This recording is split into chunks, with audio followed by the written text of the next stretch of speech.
Halo teman-teman, kembali lagi bersama saya di Yulia Official 21. Saya harap kalian sehat selalu ya.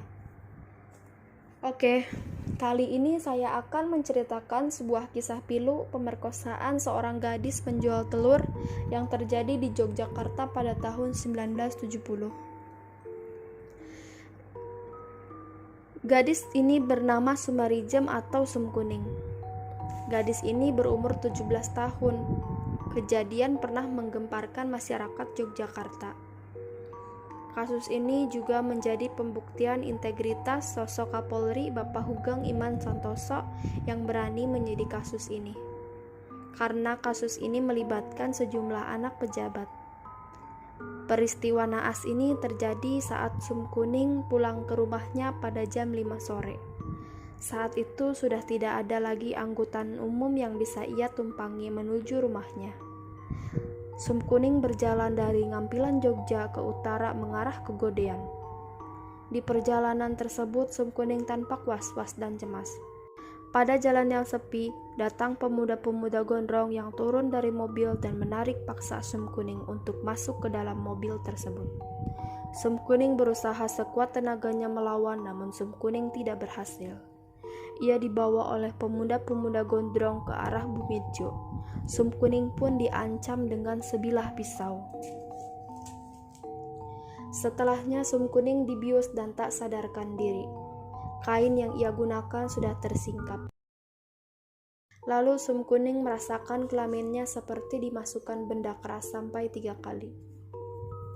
Sakit dan rasa nyeri luar biasa terasa pada kelamin Sum Kuning.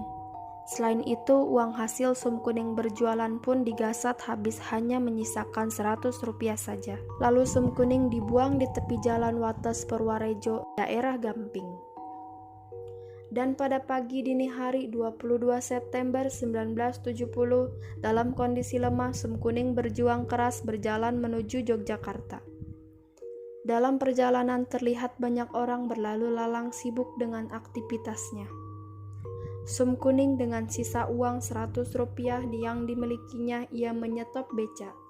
Ia meminta diantarkan segera ke rumah langganannya di daerah Bumidjo, yaitu Ibu Sulardi.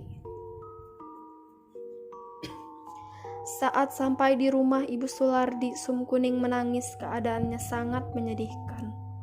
Kaki dan kainnya berlumuran darah. Suara tangis Sum Kuning pun terdengar tetangganya, Ibu Sulardi, seorang wartawan yang bernama Tut Sugiyarto.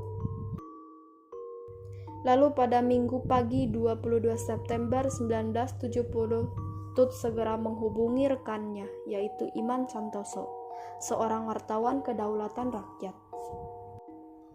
Wartawan tersebut segera melapor ke unit polisi militer Denpo, lalu membawanya Sum Kuning untuk visum ke rumah sakit Bethesda. Di perjalanan, karena ia melewati tempat kejadian di mana ia diculik pada malam itu, Sum Kuning pun menunjukkan kepada polisi. Tak lama dari itu, ramainya perbincangan masyarakat Yogyakarta mengenai kasus pemerkosaan seorang gadis desa penjual telur. Tak lama juga polisi menangkap Budidono, seorang makelar mobil yang mengaku sebagai pemerkosa Sum Kuning. Ia pun membuat pengakuan mengejutkan bahwa 3 orang pemerkosa ialah anak pejabat. Pengakuan ini bocor dan beredar di tengah masyarakat. Nama yang disebutkan langsung klarifikasi. Salah satu di antaranya adalah Paku Alam yang saat itu menjabat sebagai wakil gubernur di Yogyakarta. Tulisnya, berita itu bohong, sama sekali tidak benar, meski ia mempersilahkan anaknya untuk ditindak jika ia benar-benar bersalah. Di satu sisi, Sum Kuning juga dituduh bahwa ia telah membohongi para polisi. Sum Kuning dituduh hanya mencari popularitas. Ia pun dituduh sebagai anggota Gerwani, Gerakan Wanita Indonesia. Tuduhan bahwa Sum Kuning telah berbohong kepada polisi sempat dibawa ke pengadilan dengan jaksa mengajukan hukum selama 3 bulan penjara. Namun ditolak majelis hakim karena tidak ada bukti bahwa Sum Kuning telah berbohong. Berita mengenai Sum Kuning pun tersebar luas hingga terdengar di telinga Bapak Hugeng Iman Santoso, Kapolri. Bapak Kapolri Hugeng pada tahun 1971 ia membentuk tim penyelidikan siapa saja yang terlibat dalam pemerkosaan Sum Kuning. Bapak Kapolri Hugeng melapor perkembangan kasus Sum Kuning kepada Presiden Soeharto, namun tidak ada dukungan. Presiden justru meminta kasus tersebut dialihkan kepada tim pemeriksa pusat. Kasus Sum Kuning dianggap berdimensi politik luas. Dalam kasus persidangan, polisi mengumumkan pemerkosa Sum Kuning berjumlah 10 orang. Dan bukan dari anak pejabat, semua anak orang biasa. Terdakwa pemerkosa Sum Kuning membantah mereka rela mati jika benar memperkosa Sum Kuning. Pak Hugeng sadar ada kekuatan besar untuk membuat kasus ini menjadi bias.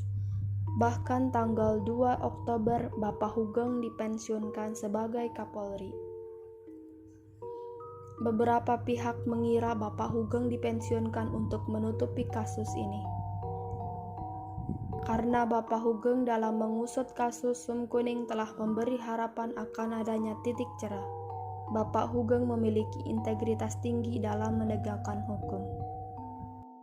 Karir Bapak Hugeng berakhir sebagai Kapolri dan hingga akhir hayat Bapak Hugeng tetap setia di jalan jujur yang ia pilih. Sementara Sum Kuning sendiri bekerja di rumah sakit tentara di Semarang dan menikah dengan seorang pria yang sudah ia kenal saat masih dirawat.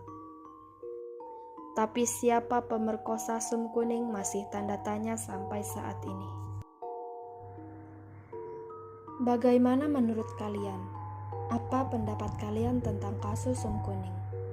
Apakah kalian memiliki petunjuk siapa pelaku pemerkosa Sum Kuning?